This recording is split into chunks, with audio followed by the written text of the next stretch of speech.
সচিবালয় থেকে শুরু করে সরকারি কর্মকর্তা কর্মচারীদের সময় মতো অফিসে উপস্থিতির নির্দেশনা দেওয়া হয়েছে। কতটা মানা হচ্ছে এই নির্দেশনা, বিস্তারিত জানাতে সচিবালয় থেকে যুক্ত হচ্ছেন সহকর্মী বিজন কুমার দাস।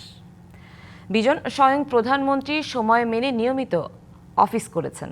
কর্মকর্তা কর্মচারীদের অবস্থা কেমন দেখছেন, কি বলছেন তারা, জানাবেন। দেখুন সুনন্দা, আমরা ঠিক ৮টায় সচিবালয়ে প্রবেশ করেছি। ঠিক যেহেতু ৯টা থেকে রমজান মাস উপলক্ষে অফিস শুরু, সেই কারণে এখন যেহেতু মাত্র সাড়ে আটটা বাজে, তার মানে আরও প্রায় ৩০ মিনিট সময় বাকি আছে। তো ধারণা করা হচ্ছে এই সময়ের মধ্যেই কর্মকর্তা কর্মচারী যারা আছেন তারা সবাই উপস্থিত হবেন। আর যেটি বলছিলেন যে প্রধানমন্ত্রী তারেক রহমান তিনি নিয়মিত অফিস করছেন এবং সময় মতো অফিসে আসছেন।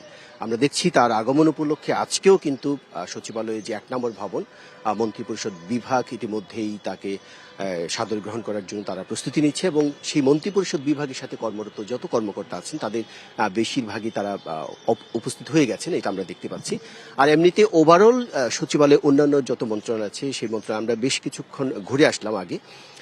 বিশেষ নন ক্যাডার কর্মকর্তা যারা আছেন, তৃতীয় চতুর্থ সারির কর্মকর্তা যারা আছেন তারা ইতিমধ্যে অনেকেই প্রবেশ করেছেন। বিশেষ করে ঢাকার বাইরে থেকে যারা আসেন অফিসের গাড়িতে, মানে স্টাফ গাড়িতে যারা আসেন, বিশেষ করে গাজীপুর বা সাভার থেকে তারা ইতিমধ্যে ভিতরে প্রবেশ করেছেন। গ্লিটারের টুইন লেমন ও অ্যান্টিব্যাকটেরিয়াল ফর্মুলা বাসনকে চকচকে জীবাণুমুক্ত করে আমাদের দেয় গ্লিটার গ্যারান্টি। তাদের সাথে কথা আমরা বলেছি, তারা বলছে যে আসলে নন ক্যাডারভুক্ত কর্মচারী যারা আছেন তারা সবাই সবসময় নিয়মিত অফিসে আগে ভাগে চলে আসেন, কিন্তু ক্যাডারভুক্ত কর্মকর্তা যারা তারা নাম প্রকাশ অনিচ্ছুক তাদের আমাদেরকে জানিয়েছেন যে তারা আসলে 10টা বা 11টা আগে তারা কখনোই আসেন না।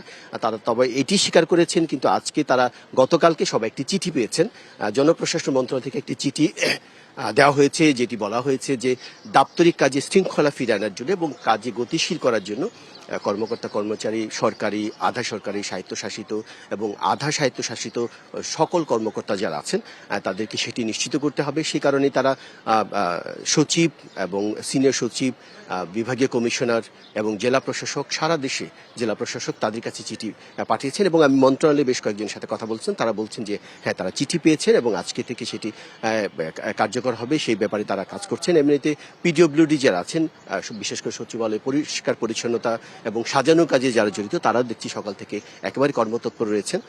ইতিমধ্যেই আমরা সকাল এই পর্যন্ত 8:30টার মধ্যে প্রায় শতাধিক কর্মকর্তা গাড়ি তারা ভিতরে প্রবেশ করেছে।